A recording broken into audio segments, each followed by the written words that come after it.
अस्सलामुअलैकुम friends, I am Mohammad Umair Raza और आज हम डेवलपमेंटल बायो का एक और टॉपिक डिस्कस करेंगे जिसे हम कहते हैं compensatory regeneration. Compensatory regeneration in mammalian liver.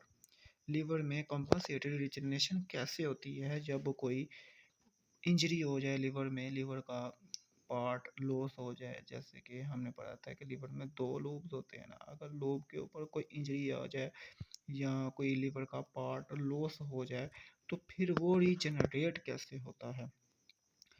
तो वो जो लिवर का पार्ट है ना, वो बेसिकली कंपनसेट करते हैं, उसमें जो सेल्स होते हैं ना वो मिसिंग पार्ट को, तो जिसे हम कंपनसेटेड रीजनरेशन कहते हैं। इसकी डेफिनेशन भी यही है कि the division of differentiated cell to recover the structure and function of an injured organ. इसमें डिफरेंशिएटेड जो सेल होते हैं ना वो डी डिफरेंशिएट नहीं होंगे,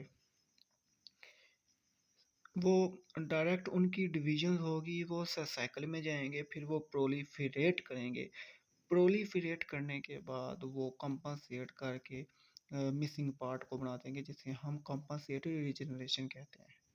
अच्छा, तो कौन कौन से सेल्स हैं जो मैमलियन लिवर की रीजनरेशन में हिस्सा लेते हैं।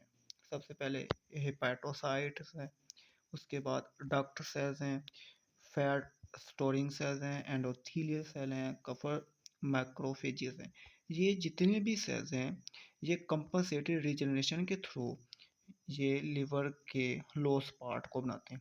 अच्छा, इसमें हर एक सेल अपनी आइडेंटिटी को रिटेन करता है, अपनी आइडेंटिटी को बरकरार रखता है। ऐसा नहीं है कि कोई भी सेल्स किसी दूसरे सेल को बना रहा हो, जैसा कि हेपेटोसाइट एंडोथीलियल सेल को बना रहा हो, एंडोथीलियल सेल कफर मैक्रोफेज को बना रहा हो, या कफर मैक्रोफेज फैट स्टोरिंग सेल्स को बना रहा हो।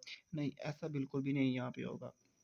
यहाँ पे क्या होगा कि ईच सेल अपनी आइडेंटिटी को बरकरार रखेगा, इवन कि जब ये सारे मिलकर फिर लिवर के फंक्शन को परफॉर्म करेंगे, यानी कि लिवर में फिर हर एक सेल अपना अपना फंक्शन परफॉर्म करेगा।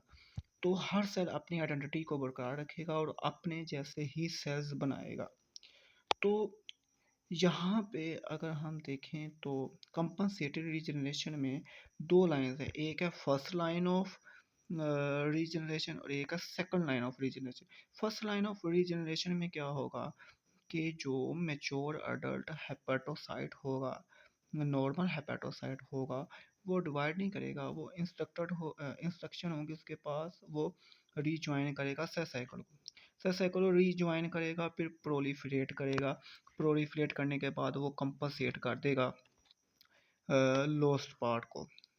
तो ये था first line of regeneration liver की। सेकंड लाइन ऑफ रीजनरेशन में क्या होता है कि सेकंड लाइन ऑफ रीजनरेशन में हम इसको नीचे मज़ीद डिटेल में डिस्कस करेंगे, हम यहाँ पे सिर्फ जनरल एक कॉन्सेप्ट बताते हैं आपको।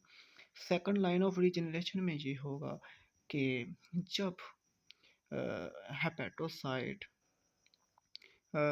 लिवर की प्रोडक्शन के, लिवर की रीजनरेशन के लिए वो अनएबल हो जाएं, वो कंपनसेटिंग रीजनरेशन ना कर पाएँ, तो फिर second line of regeneration start होती है। और वो किन के ज़रिए स्टार्ट होगी, वो है ओवल सेल। इसको हम बाद में डिस्कस करते हैं। तो आ जाते हैं इधर कि रीजनरेशन कैसे होती है, कंपनसेटरी रीजनरेशन लिवर में। अच्छा, जब हमने कहा था कि रिमूवल हो या इंजरी हो जाए लिवर में, तो उसके बाद फिर सेल्स प्रोलिफरेट करते हैं और कंपनसेट करते हैं। अच्छा, जब रिमूवल होगी और इंजरी होगी लिवर में, तो क्या होगा कि ये सेंस्ड होगी through the blood stream. Blood stream के ज़रिए ये रिमूवल और इंजरी सेंस्ड होगी, सेंस की जाएगी, पता चलाया जाएगा इसका ब्लड स्ट्रीम के ज़रिए। और इसके ज़रिए फिर सम लिवर स्पेसिफिक फैक्टर जो हैं वो लॉस्ट कर जाएंगे, जबकि other factor such that bile acid और गट लिपोपोलिसक्राइड ये इंक्रीज कर जाएंगे। कुछ फैक्टर जब भी इंजरी होगी लिवर में, रिमूवल होगी लिवर में किसी पार्ट की, तो सम फैक्टर जो हैं वो लॉस्ट कर जाएंगे और कुछ फैक्टर यहाँ पे इंक्रीज कर जाएंगे और इसको सेंस किया जाएगा थ्रू दी ब्लड स्ट्रीम। अच्छा, अब जो फैक्टर इंक्रीज कर गए हैं उन्होंने क्या काम किया है। सबसे पहले हम देखते हैं कि द लिपोपोलिसैकेराइड ये क्या करता है, ये एक्टिवेट करता है नॉन हिपेटोसाइट को ताकि ये सक्रीट कर सकें पैराक्राइन फैक्टर्स को। और अब पैराक्राइन फैक्टर्स क्या करेंगे, इसे अलाउ करेंगे रिमेनिंग हिपेटोसाइट, जो रिमेनिंग हिपेटोसाइट है नॉन हिपेटोसाइट को उन्होंने एक्टिवेट किया, उन्होंने पैराक्राइन फैक्टर को रिलीज किया।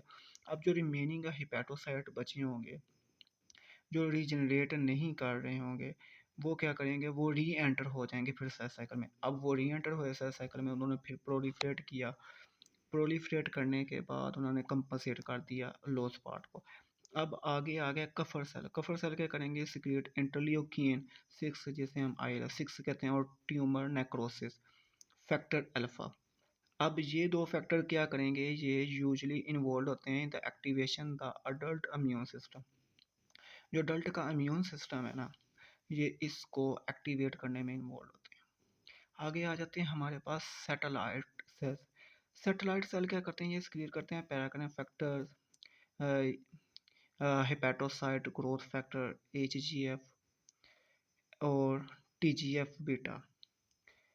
और इसके बाद स्पेशलाइज्ड ब्लड वेसल्स हैं लीवर की, या तो प्रोड्यूस करती हैं HGF यानी कि हेपेटोसाइट ग्रोथ फैक्टर। अच्छा, ये सारे सेल्स पैराक्राइन फैक्टर को इंक्रीज करेंगे और इंक्रीज करने के बाद ये सेल्स प्रोलिफरेट करेंगे और प्रोलिफरेट करके ये कंपनसेट कर देंगे लॉस्ट पार्ट को और इसके ज़रिए लीवर की रीजनरेशन हो जाएगी। और ये कब होगा, जब रिमूवल होगा और इंजरी होगी लीवर में और ये सेंस्ड होगा कि कौन सा पैराक्राइन फैक्टर इंक्रीज़ किया है, कौन से अदर फैक्टर इंक्रीज़ किए हैं, और ये सारे के सारे फैक्टर सेंस होंगे ब्लड स्ट्रीम के ज़रिए। अब आ जाते हैं हम second line of regeneration of the mammalian liver. अब second line of regeneration of the mammalian liver, इसमें हम पढ़ते हैं कि in addition mammalian liver process और second line of the regenerative ability. अच्छा, ये रीजनरेटिव एबिलिटी कब होगी, जब hepatocyte are unable to regenerate the liver sufficiently within a certain amount of time। जब सर्टन अमाउंट ऑफ टाइम है, जब वक्त होगा उसका रीजनरेट करने का, उस वक्त में अगर ये उस सफिशेंट वक्त में अगर ये रीजनरेट नहीं करते, ये अनएबल होते हैं रीजनरेशन के लिए, तो फिर सेकंड लाइन ऑफ रीजनरेशन होगी यहाँ पर। और ये किन के ज़रिए होगी, ये ओवल सेल्स के ज़रिए होगी। ओवल सेल्स क्या करेंगे, divide two form a new hepatocyte. यहाँ पर ओवल सेल्स डिवाइड करेंगे और न्यू हेपेटोसाइट को बना देंगे, क्योंकि पहले जो रिमेनिंग हेपेटोसाइट थे वो अनएबल हो गए थे रीजनरेशन के लिए। फिर ओवल सेल्स आए, ओवल सेल्स ने क्या किया, ये डिवाइड किए, डिवाइड करके इन्होंने हेपेटोसाइट बना दी। ओवल सेल्स क्या हैं, oval cells are a small progenitor cell population. ये ऐसी एक पॉपुलेशन है प्रोजेनिटर सेल की, ये ऐसे ही पड़ी रहती है, ये रिजर्व होती है, जिसकी बाद में अगर ज़रूरत हो तो फिर ये यूज़ होते हैं। ये रिजर्व में पड़े रहते हैं, ये वक्ती तौर पर नहीं बनते, ये पहले से ही बने होते हैं और ये रिजर्व में पड़े रहते हैं। That can produce hepatocyte and bile duct cell. और ये क्या करेंगे, ये हेपेटोसाइट को प्रोड्यूस करेंगे और बाइल डक्ट सेल्स को बना देंगे। They appear to kept in reserve and used only after the hepatocyte have failed to heal the liver। तो second line of regeneration of the liver, इसमें हमने यही सीखा है कि जब हेपेटोसाइट अनएबल हो जाते हैं रीजनरेशन के लिए तो फिर ओवल सेल्स आते हैं। ओवल सेल क्या आते हैं, ये पूरा जेनेटर सेल पॉपुलेशन है और ये रिजर्व में होते हैं, ये पहले से ही पड़े होते हैं, ये वक्ती तौर पर नहीं बनते। और फिर जब हेपेटोसाइट फेल हो जाते हैं लिवर की रिजनरेशन के लिए, इंजरी को हील करने के लिए, लॉस पार्ट को बनाने के लिए, जब ये फेल हो जाते हैं तब ये ओवल सेल्स डिवाइड करते हैं, डिवाइड करके ये फिर हेपेटोसाइट को प्रोड्यूस करते हैं और बाइल डक्ट सेल्स को प्रोड्यूस करते हैं जो कि एबल होते हैं रीजनरेशन के लिए। तो ये था आज का हमारा topic, regeneration in mammalian liver. I hope you understand it.